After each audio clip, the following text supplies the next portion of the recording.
Welcome to the Medium in the Middle podcast. I'm your host, Stephanie, the medium in the middle.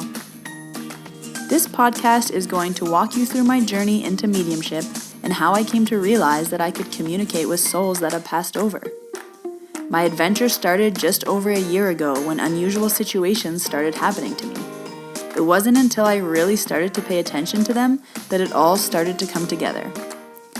I wrote down everything that I was experiencing this past year in a little black book, and this podcast is going to be a recap of all of those memories leading up to where I am today in my mediumship journey.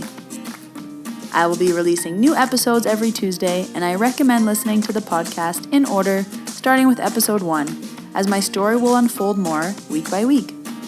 If you would like to stay connected with me, follow me on Instagram at mediuminthemiddle.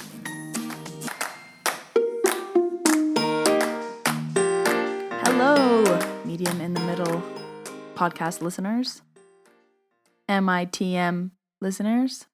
Can we make this a thing? All right. Welcome to episode 17. So I originally had a plan of what I wanted to do for the podcast today.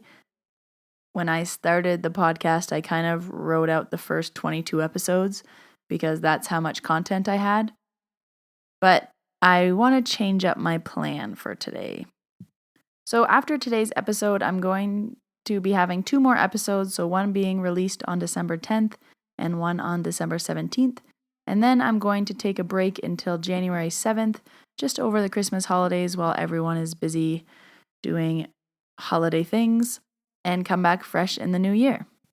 If you haven't already, please subscribe to the podcast and leave a rating and a review if you are using iTunes. I would really appreciate it.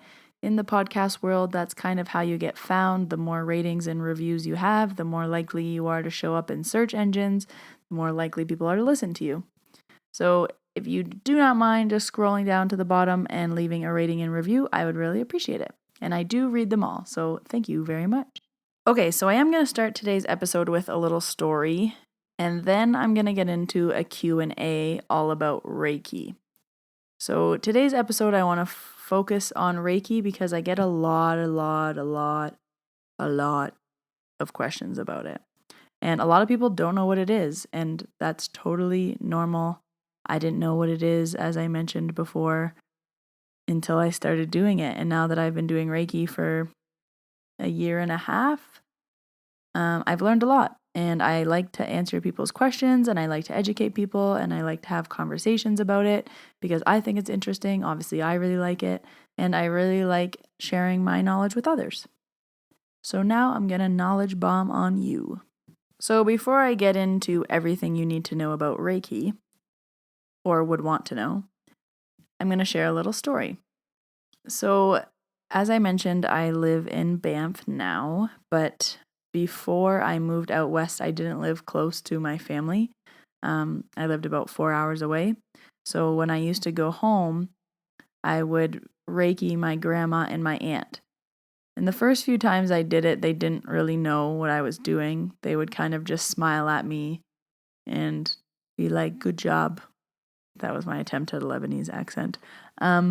As I did it more often for them, they kind of started to catch on. So the first few times that I did it, we didn't exactly tell my grandma that I was a medium.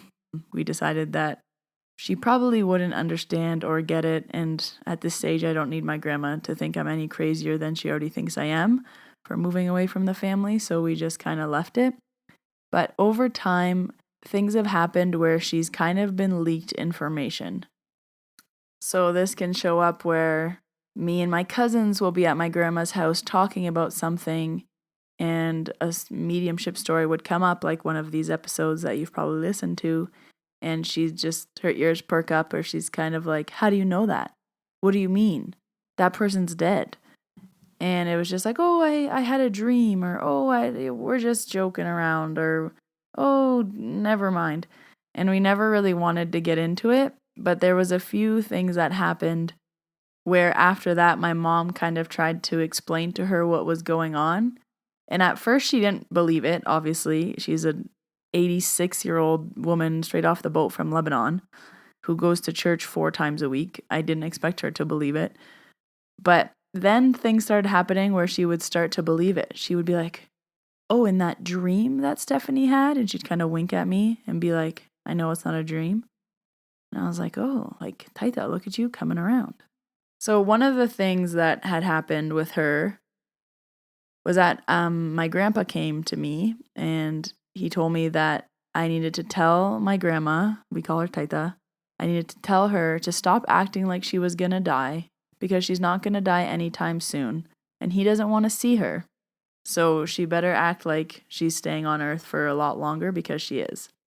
And at this time, my grandma had kind of like given up on life. She was tired, she doesn't want to leave the house. She doesn't want to do anything. And she was just waiting to die. So his message really like landed because it made sense. He didn't want her to be waiting around to die. And he wanted to tell her like, enjoy your life. You're going to be here for a while. So you better enjoy it and not just be waiting around. So I really wanted to tell her this message because she would only really listen to it coming from him. So I talked to my mom about it and we decided that we would just tell her that I dreamed this and that Jadu, what we call Grandpa, wanted her to know this message. And she was kind of a little shook about it. She was like, what? What do you mean he told me in the dream? Like, huh? And I was like, yeah, Taita, he told me in a dream and I think it's true, like you can't give up on life. You're going to be here for a while. You're healthy, you're not going anywhere. She was like, oh. So things like that started happening, and there's a few future episodes that you'll hear as well about things happening with people from church and messages needing to be delivered to my grandma's friends and things like that. So she's kind of in the know. So this last time when I went home for a wedding, and before the wedding, I wanted to Reiki my grandma and my aunt because I wanted them to have a good time at the wedding. So I wanted their feet not to hurt. I didn't want them to be tired. I just wanted to like really make sure that they were okay for the wedding because it was a really big deal that they went. So the day before I was kind of prepping them. So I kind of gave them longer sessions where I worked on their feet and their hands and I worked on their head and kind of gave them these full sessions. And again, they're kind of looking at me smiling. My grandma's like, what are you doing? And I would just be like, oh, I'm working. Oh, where'd you learn that from? Oh, Taita, like I took some courses and I've been doing it for a long time. Remember how I told you that people come and see me? Like this is what they come and see me for. Huh. What are you doing now?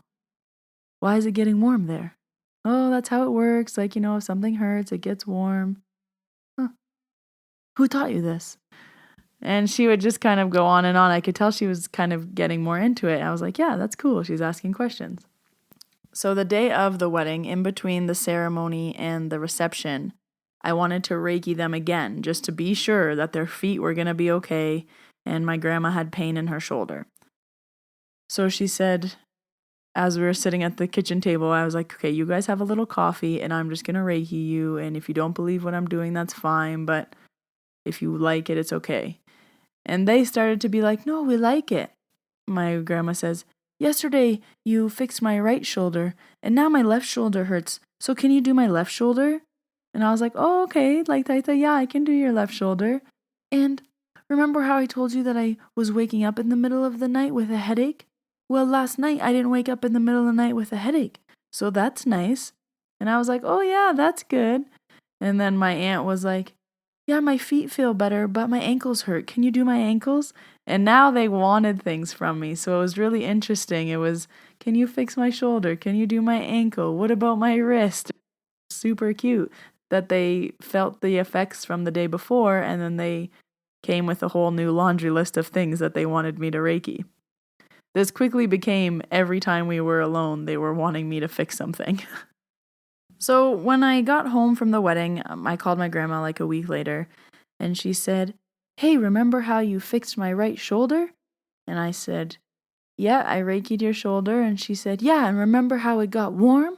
And I was like, yeah, I remember. And she said, well, I used to wake up because my shoulder hurts in the middle of the night. But now I don't wake up in the middle of the night because my shoulder hurts. And the other day, I put on socks, and it didn't hurt. And whenever I put on socks, it always hurts. You think that had something to do with it? And I was like, maybe, Taita, like that could be. I was just loving every minute of her being about Reiki and kind of believing in it and asking questions about it and liking it.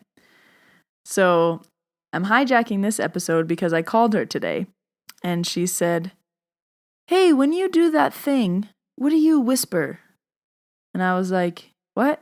She's like, when you did that thing to my shoulder, you were whispering something. What do you whisper? And I was like, "Oh, no, Taita, I don't say anything really." I'm like, I might just be mumbling. Or I don't know. Like, I don't say anything really. There's no like prayer that you say, or there's nothing that you're supposed to really say. And I was like, "Why?" And she said, "Oh, well, because I did it on myself." And I was like, "Oh, yeah?" And she was like, "Yeah. So you know how my shoulder hurt? Well, the other one was hurting. So then I did like you did, and I swiped it and swiped it, and I threw it away. Because when I was doing it on her, I click a lot, and I kind of like swipe energy away. So I'll like, if I was doing from your shoulder to your elbow, I kind of wipe down from shoulder to elbow and then flick it off. It's just a thing I do when I'm working on other people. I like to flick off the energy from me. So when I was working on her, I was flicking a lot. So she said, "I did like you did, and I swiped and I swiped and I flicked it away. And I didn't know what you said, so I just said, 'Devil be gone, devil be gone.'" And I was like, "Wow, Taita, you were Reikiing yourself." And she said, "Yeah, I just didn't know what you were saying, so I just said, 'Devil be gone.' And then I just swiped it all away and threw it on the ground. And it made me so happy that she was trying to do it on her own.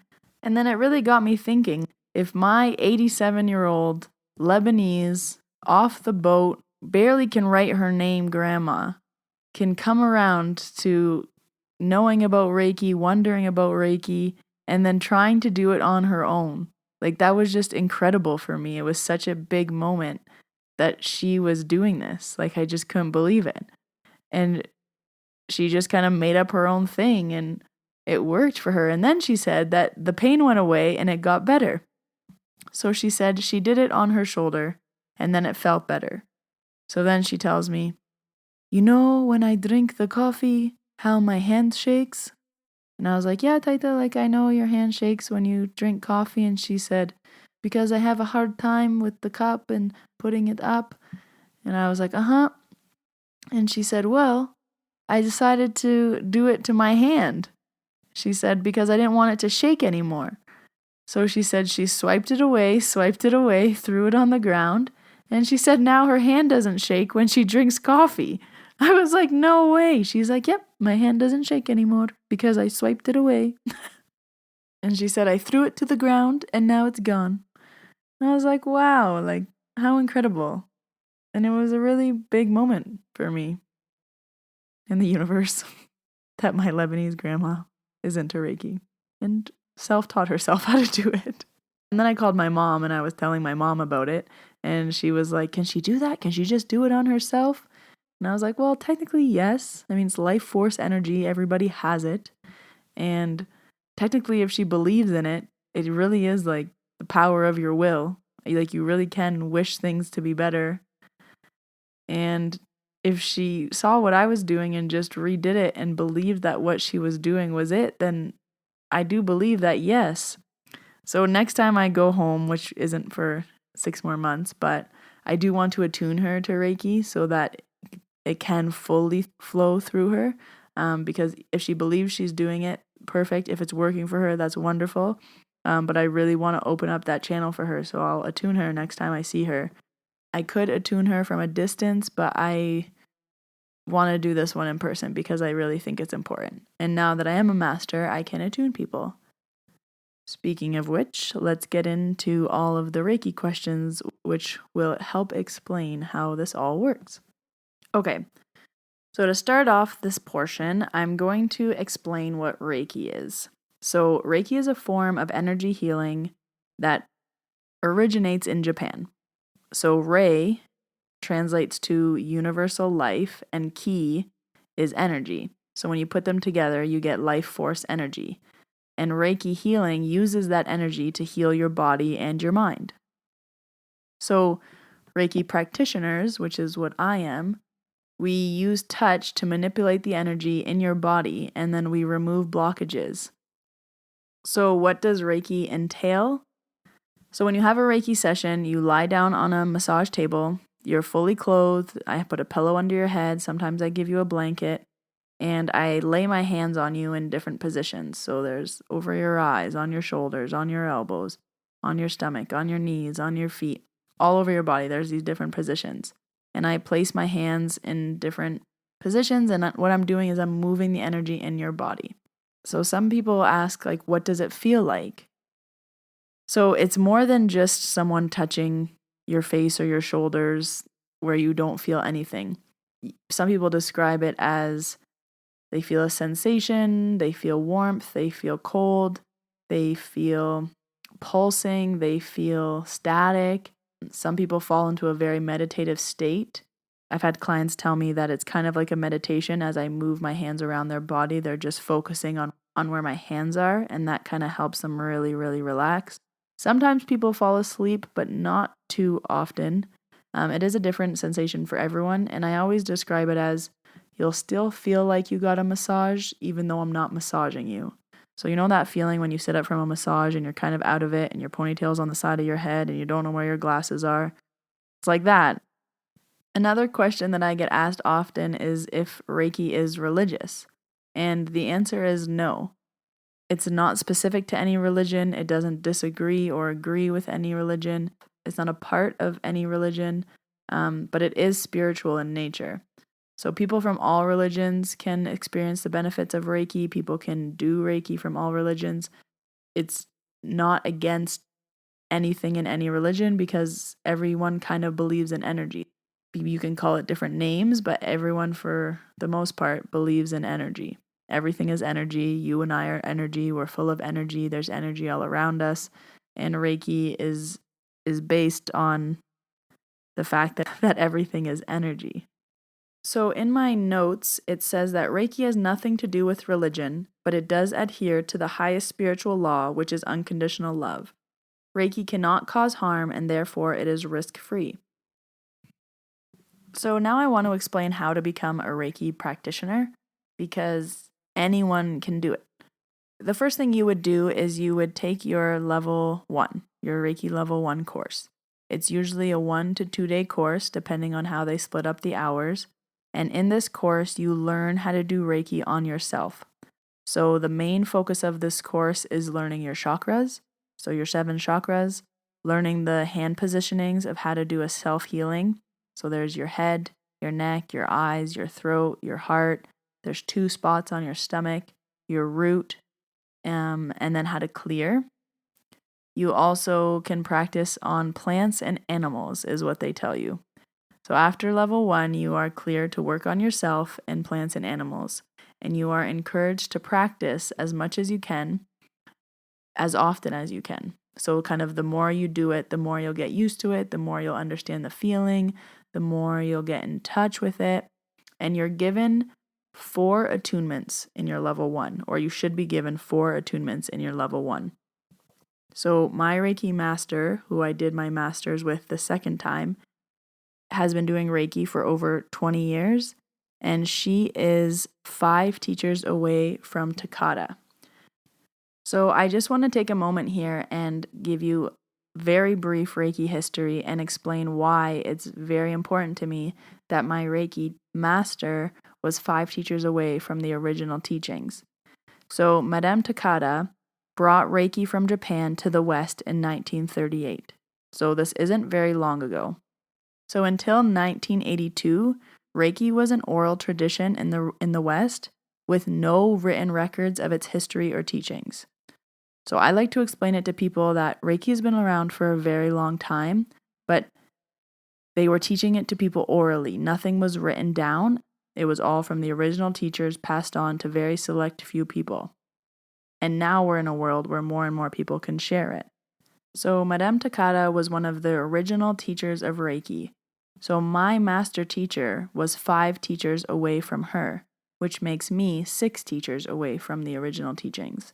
So I was taught in a very traditional way. In the way that I was taught, level 1, you receive 4 attunements. So an attunement is essentially opening you up to the Reiki energy life force. So the life force energy, you are being connected to it. Was explained to me by opening up your crown chakra. So the top of your head is your crown, and we're opening it up to the Reiki energy so that it can flow through you to get to others. A very big part of Reiki is that you are not doing anything.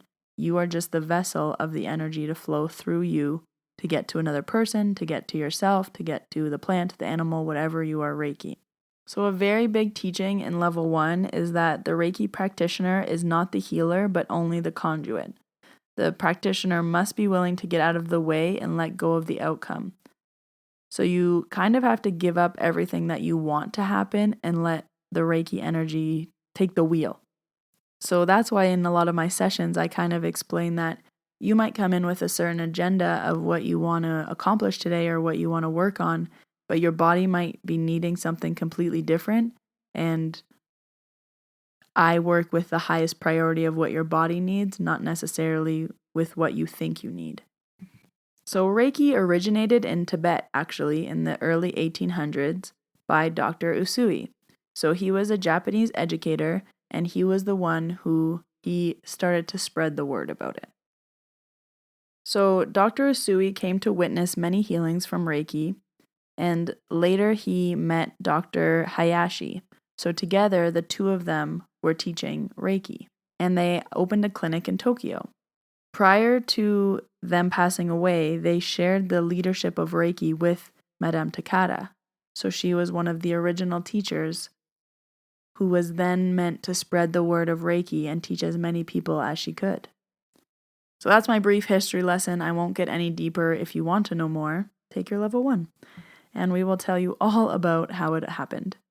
So after your level 1, it is recommended that you practice Reiki as much as you can for 3 to 6 months. You can take up to a year.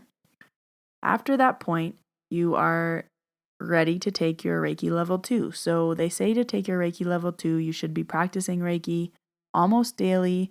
You feel comfortable with the energy, and then you take your level 2 course. Your level 2 course is, again, 1 long day or 2 short days, depending on how the teacher splits it up. And in this course, it's when you are taught how to do Reiki on other people. So you're taught the positions of what you do when you're doing Reiki on another person instead of your self-healing. In this course, you're also given the Reiki symbols. So you're not given the Reiki symbols in level 1, and you're not discussing how to work on another person in level 1. Level 1 is just meant for self-healing. Level 2 is meant for now you can work on other people. So in your level 2, you will be given 3 more attunements. In these attunements, you are given the symbols and then you work and practice with them. It is then recommended that you work on others and you are practicing Reiki practitioner for 1 to 2 years before you do your Reiki master's course. So my master says that she must approve her student to become a master, because if she doesn't see your work and see what you're doing and your commitment, then she's not going to attune you to your masters. So to be a master teacher means that you can teach Reiki.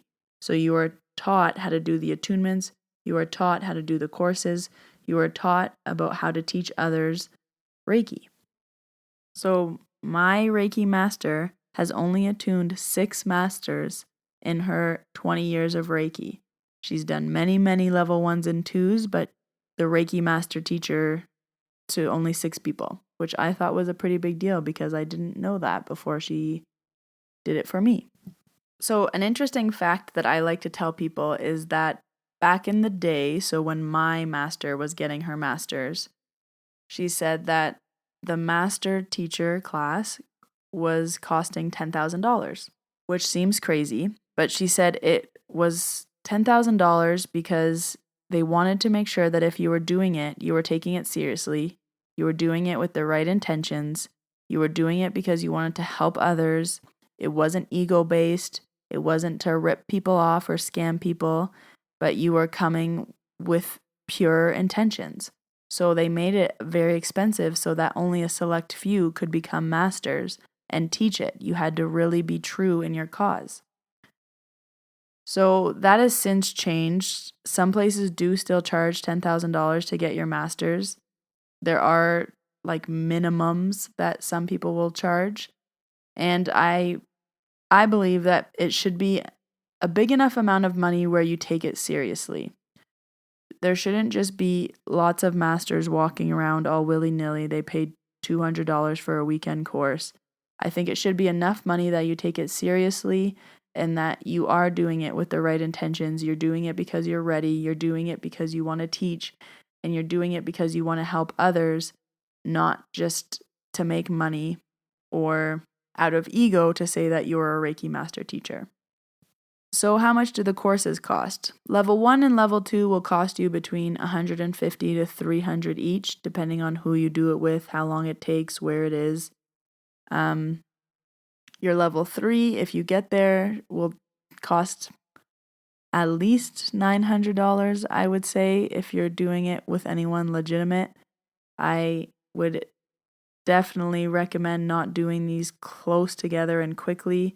I've had a lot of people say, okay, how quickly can I become a master? And that's not the point. The point is to do your level 1, practice, practice, practice. Do your level 2, practice, practice, practice, practice, practice for years. And then do your masters. And I definitely want people to go down this path and learn, but I want everyone to understand how much practice you should be doing and how it's not just how quickly can I get to the finish line. It's what you're learning in between the courses that are such a big deal. And it's really nice as well when you do your second level course and your third level course, you can bring experiences that you had with clients and you can discuss and share with other people who may also have had those same experiences. So just on the moving too quickly page, I want to share kind of my story into my master's. So I did my level 1, and then I believe it was 3 months later I did my level 2. And it actually happened that my level 2 was scheduled too close to my level 1, and my Reiki master Lois was trying to say that she needed to move it because we weren't within 21 days. So after each attunement, your chakras reset 3 times. So you have 7 chakras, they each reset 3 times. So for 21 days, you're in this big transitioning, big opening up, lots of changes. You feel off, you feel weird. And then on the 21 days, everything clicks back together and you kind of come back out of the blur. So she said you at minimum need 21 days between level 1 and level 2, but it should be a few months. So ours just happened to be scheduled at 19 days, and she was so upset she didn't want to do it. She wanted to change the date, and the venue couldn't change the date. So it's the day of the level 2, and there was a huge ice storm. And the level 2 had to be canceled and rescheduled for 6 weeks later. So when we showed up to the second one, my Reiki master Lois was very happy because she said this was the way it was supposed to be. It was too close together before. So I was then knowing that I was going to be moving across the country, and I really wanted to do my Reiki masters with Lois. I was very connected to her. We had this deep, just our souls have known each other for a long time. And I knew how important it was that I learned from the original teachings, and I really liked how she told me how things were supposed to be done and how she taught me and how the sheets that she gave me were photocopies that she's been using since 1998.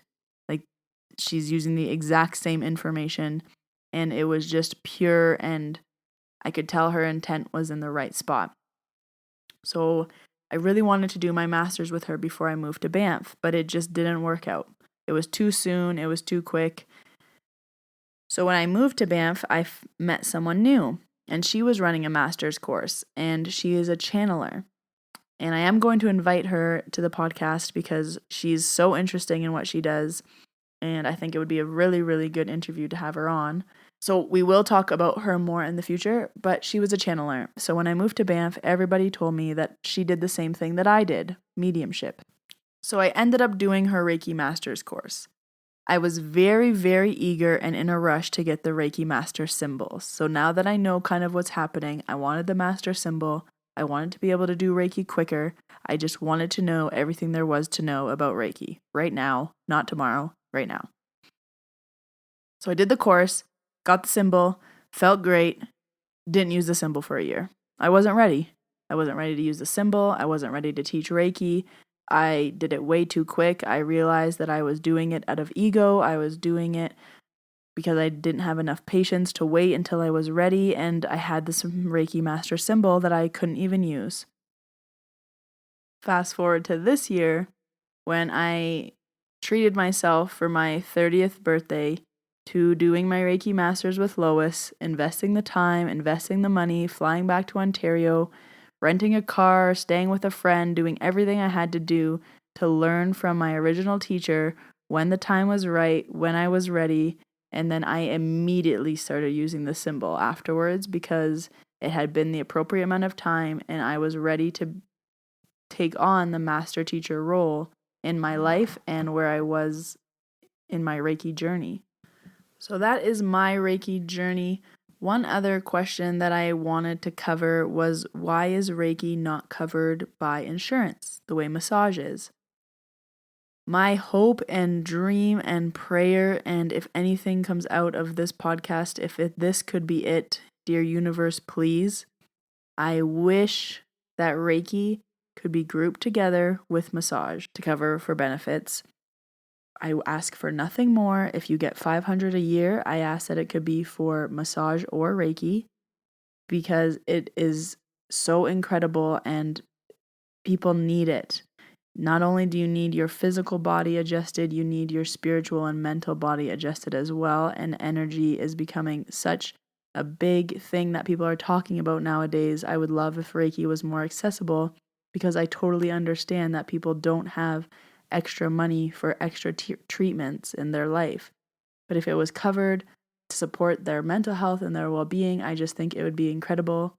And it wouldn't cost you any more, insurance companies, if you're listening.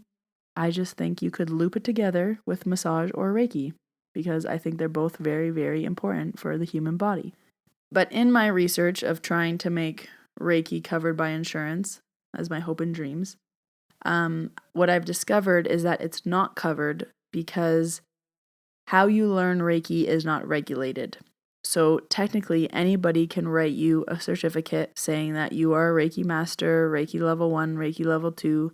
There are no standards. There's no minimum requirement of hours. There's no regulation in the industry because it's just people teaching other people. So first, I would guess that we need to create some kind of regulation. Then we need to have people standardize these regulations. Then they need to be worldwide. There are many steps to take. And I really, truly hope that I can see these steps being taken in my life.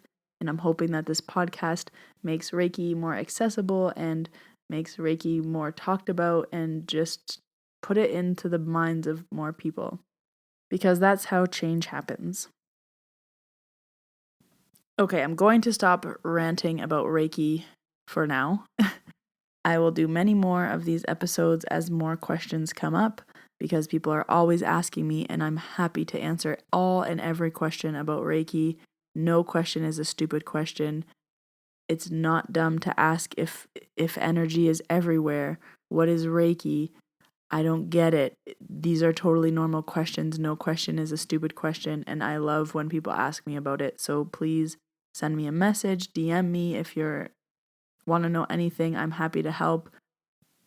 Okay, so the next 2 episodes that I have before the end of the year are 2 more experiences that happened. They are 2 big ones. I'm very excited for the next 2 podcasts. They are awesome. We're going to end on a bang. You're not going to want to miss it. And then you're going to have 3 weeks to catch up on the podcast if you haven't already. We're going to be at 17, 18, 19. We're going to be at episode 19. Whoa. So again, thank you for listening. I appreciate it so much. My name is Stephanie. I am the medium in the middle. Again, leave a comment, leave a review. We love that. Again, thank you for listening. I appreciate it so much, and I will see you next week. Bye, guys.